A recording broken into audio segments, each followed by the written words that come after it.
Salam kasih dalam anugerah Tuhan kita Yesus Kristus, Bapak Ibu, Opa Oma, adik-adik, anak-anak sekalian, dimanapun berada. Kembali kita akan bersama-sama merenungkan firman Tuhan dengan melalui program Sapaan Gembala GKI Delima hari ini, Selasa tanggal 24 Februari 2023. Selamat Hari Raya Imlek bagi yang merayakannya, kyohi, Bapak sekalian, yang merayakannya ya. Dan saya akan mengajak kita hari ini merenungkan firman Tuhan dengan tema seroja. Apa itu seroja? Seroja yang umum kita tahu adalah salah satu nama bunga yang begitu indah. Seroja atau biasa disebut lotus merupakan tanaman tahunan dari genus Nelumbo yang berasal dari India. Bunga seroja sangat indah ya. Tapi renungan saya dengan tema seroja hari ini tidak membahas tentang bunga seroja, tetapi sebuah singkatan dari kepanjangan semoga roh Allah bekerja. Semoga roh Allah bekerja. Mari sebelumnya kita berdoa memohon pertolongan. Terima kasih Tuhan, kami bersyukur pada saat ini bersama-sama kembali akan merenungkan sebagian dari firman-Mu. Berkuasalah atas setiap kami dengan kuasa Roh Kudus-Mu untuk kami boleh mengerti apa yang menjadi pesan firman Tuhan dan dimampukan juga untuk melakukannya. Bersadarlah kepada setiap kami dalam nama Yesus kami berdoa. Amin. Firman Tuhan yang menjadi dasar untuk merenungkan tema seroja, semoga roh Allah bekerja, saya pilihkan dari 1 Yohanes 4 ayat 1 sampai dengan ayat 6. Surat Yohanes yang pertama pasal 4 ayat 1 sampai dengan ayat 6 demikian. Lembaga Alkitab memberi judul Roh Allah dan Roh Antikristus.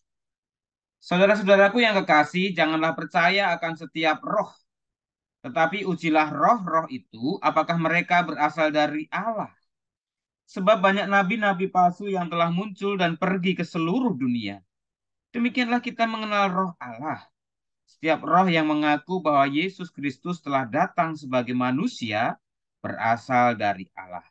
Dan setiap roh yang tidak mengaku Yesus tidak berasal dari Allah. Roh itu adalah roh antikristus dan tentang dia telah kamu dengar bahwa ia akan datang dan segera ini ia sudah ada di dalam dunia. Kamu berasal dari Allah, anak-anakku, dan kamu telah mengalahkan nabi-nabi palsu itu. Sebab roh Allah yang ada di dalam kamu lebih besar daripada roh yang ada di dalam dunia. Mereka berasal dari dunia.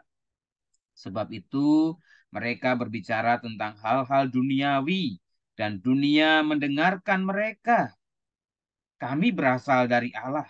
Barang siapa mengenal Allah, ia mendengarkan kami. Barang siapa tidak berasal dari Allah, ia tidak mendengarkan kami. Itulah tandanya roh kebenaran dan roh yang menyesatkan. Demikianlah pembacaan firman Tuhan kita hari ini. Baik saudara sekalian, bagi kita orang percaya khususnya dan pada umumnya manusia, kita tahu terdiri dari tubuh, jasmani, roh, dan jiwa. Tubuh, jiwa, dan roh. Di artikel majalah Intisari pernah dibahas secara mendalam, mendetail tentang itu dari berbagai aspek atau ilmu. Ya, baik dari ilmu biologi, dari ilmu eh, filsafat, ilmu teologi atau spiritualitas dan sebagainya. Satu hal yang saya ajak kita perhatikan bagi saudara, tubuh bisa mati, tubuh bisa rusak, bisa sakit, dan akhirnya ketika mati akan kembali ke bumi, kembali kepada debu. Nyawa bisa melayang atau mati, namun roh akan kembali kepada Allah. Itulah yang akan mewujudkan gambaran bagaimana orang yang sudah mati itu akan pergi. Rohnya yang akan pergi. Nah, yang perlu menjadi perhatian kita, Bapak Saudara, roh kita, diri kita yang adalah roh itu berasal dari Allah dan akan kembali kepada Allah. Namun, yang kembali kepada Allah adalah mereka yang hidupnya sungguh-sungguh seturut dan berkenan kepada Allah. Nah, menariknya, roh kita hidup di dunia ini kan hanya berasal dari Allah, tetapi juga ada roh-roh lain di luar dari roh Allah yang bisa menyesatkan kita. Nah, dalam pembacaan kita pada hari ini, saya mengajak kita mengingat kembali bahwa kita ini berasal dari Allah. Mestinya ada roh Allah yang lebih mendominasi pikiran kita, hati kita, jiwa kita, yang dipengaruhi oleh roh itu, yang memiliki roh itu dalam arti roh kita, semestinya digerakkan oleh roh Allah, baik dalam berpikir, bersikap, berkata-kata, bertindak. Namun seringkali banyak sekali pemikiran, perkataan, sikap, tindakan kita yang tidak sesuai dengan roh Allah. Kenapa demikian terjadi? Karena di sana ada roh duniawi yang menyesatkan, membuat kita tidak hidup sesuai dengan kehendak Allah. Oleh Yohanes, Rasul Yohanes disebutkan ini sebagai roh antikristus. Secara spesifik Yohanes menggambarkan bahwa orang-orang yang berasal dari roh Allah, yang berasal dari Allah itu, yang digerakkan roh Allah, maka dia akan mempercayai Yesus sebagai Kristus, berasal dari Allah. Percaya bahwa Yesus adalah dari Allah. Yesus adalah roh Allah itu.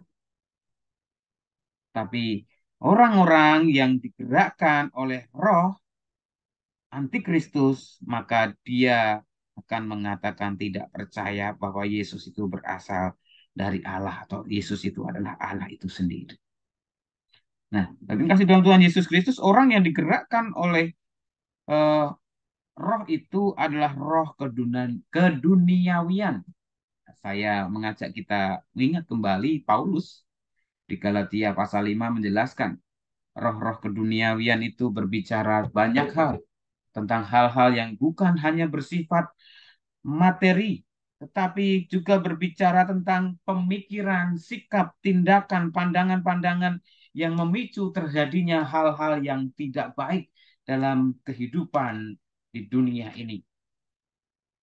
Galatia pasal 5 itu menjadi gambaran bagaimana hal-hal itu menjadi sesuatu yang nyata untuk kita perhatikan. Bagaimana hidup kita digerakkan oleh roh Allah atau digerakkan oleh roh duniawi. Ya, saya bacakan demikian Bapak Ibu sekalian ya. Hidup menurut daging atau hidup menurut roh, R besar, itu roh Allah maksudnya ya. Tetapi buah roh ialah kasih, sukacita, damai sejahtera, kesabaran, kemurahan, kebaikan, kesetiaan, kelemah lembutan, penguasaan diri. Itu berasal dari roh Allah. Barang siapa menjadi milik Kristus Yesus, ia telah menyalibkan daging dengan segala nafsu dan keinginannya. Jikalau kita hidup oleh roh R besar, ini artinya roh Allah, baiklah kita juga dipimpin oleh roh itu. Nah, tetapi perbuatan daging, roh keduniawian itu apa? Di ayat yang ke-19. Perbuatan daging telah nyata. Percabulan, kecemaran, hawa nafsu, penyembahan berhala, sihir, perseteruan, perselisihan, iri hati, amarah, kepentingan diri sendiri, percideraan, roh pemecah, kedengkian, kemabukan, pesta pora, dan sebagainya. Terhadap semuanya itu kuperingatkan kamu, seperti yang telah kubuat dahulu, bahwa hal-hal yang demikian, bahwa barang siapa melakukan hal yang demikian, ia tidak akan mendapat bagian dalam kerajaan Allah. Itu poin penting yang saya tadi sudah singgung, saudara. Kenapa roh itu tidak kembali kepada Allah? Karena mereka menuruti perbuatan daging. Yesus dalam beberapa pencatatan Injil mengatakan mereka akan dilemparkan ke dalam nyala api yang membara. Di sana terdapat ratapan dan kertak gigi. Bapak sekalian, terkasih dalam Tuhan Yesus Kristus, firman Tuhan hari ini saya ajak untuk kita sungguh-sungguh pahami, sungguh-sungguh kita terapkan, mengingatkan kepada kita, waspadai apa yang mempengaruhi pikiran, perkataan, tindakan kita. Apakah hal-hal keduniawian, berarti kita dipengaruhi oleh roh duniawi. Sehingga hal-hal kecemaran tadi, hal duniawi tadi yang membuat eh, apa yang lahir dari diri kita. Tapi ketika kita dipengaruhi oleh roh Allah, maka semuanya itu akan menghasilkan buah-buah roh. Bapak sekalian, banyak hal yang setiap saat bisa mempengaruhi kita untuk hidup dalam roh keduniawian. Tapi Yohanes tadi mengatakan bahwa sebenarnya roh Allah itu lebih besar daripada roh dunia ini. Ayat 4 ya, kamu berasal dari Allah, anak-anakku, dan kamu telah mengalahkan nabi-nabi palsu itu. Sebab roh yang ada di dalam kamu lebih besar daripada roh yang ada dalam dunia ini. Artinya apa, saudara? Yohanes mengingatkan bahwa sebenarnya kita bisa, karena kita asalnya dari roh Allah, bisa mengalahkan roh dunia, dan pernah bisa, dan pasti masih bisa. Kiranya kita terus hidup dipengaruhi roh Allah sehingga setiap pemikiran, perkataan, perbuatan kita menghasilkan buah-buah roh yang mencerminkan hidup kita dipengaruhi roh Allah, bukan roh dunia. Tuhan memberkati. Mari kita berdoa. Tuhan, kami bersyukur untuk kesempatan yang baik. Hari ini kembali kami membaca merenungkan firman Tuhan dalam rangkaian anugerah Allah yang terus Engkau nyatakan dalam hidup kami, terutama melalui firman Tuhan yang kami renungkan bersama pada hari ini. Dalam program Sapaan Gembala, kami terus berdoa. Eh, Kiranya Tuhan boleh berkenan atas setiap karya pelayanan yang ada di GKI 5, terutama melalui program Sapaan Gembala ini, kami umat-Mu terus diberkati dengan kebenaran firman Tuhan yang membuat kami terus bertumbuh, seturut dengan karya dan rencana Tuhan. Terjadilah seturut dengan kehendak-Mu Tuhan dalam setiap kehidupan kami, dan kami rindu terus dipengaruhi roh Allah dalam perjalanan kehidupan kami di dunia ini, agar kami kelak mendapatkan bagian kerajaan Allah yang telah Engkau sediakan dan anugerahkan.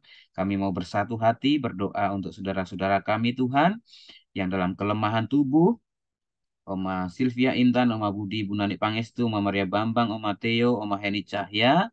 Tuhan terus memberkati masalah usia mereka dengan hikmat dan anugerah Tuhan sehingga mereka terus tetap setia dan berpengharapan kepada Tuhan.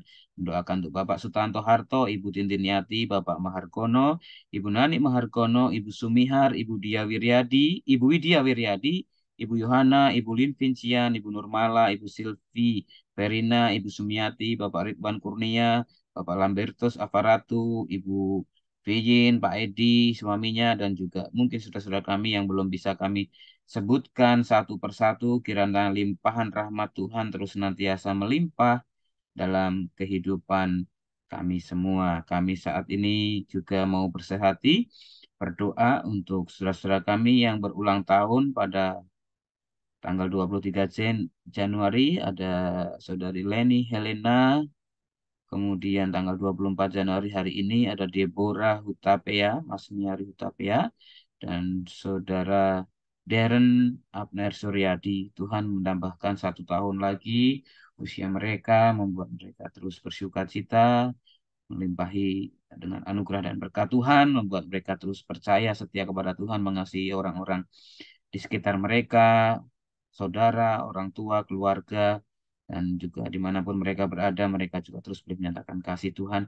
Kami mendoakan untuk gerejamu GKI 5 dalam setiap rangkaian pelayanan yang ada, untuk panitia Paskah yang mulai mempersiapkan rangkaian masa raya Paskah. Tuhan berikan kesatuan hati, sukacita untuk mempersiapkan segala sesuatunya, bersinergi semuanya Tuhan dengan rangkaian kesatuan hati dengan para pengerja, para aktivis, majelis, dan seluruh umatmu, sehingga kami juga terus melanjutkan dengan karya Tuhan melalui rangkaian pelayanan yang ada. Kami doa juga untuk bangsa dan negara kami. Kami bersyukur untuk pandemi yang sudah semakin terkendali, dan kami rindu boleh benar-benar mensyukuri kesempatan yang baik ini untuk hidup dengan memberi yang terbaik bagi bangsa dan negara kami, dan juga untuk kemuliaan nama Tuhan.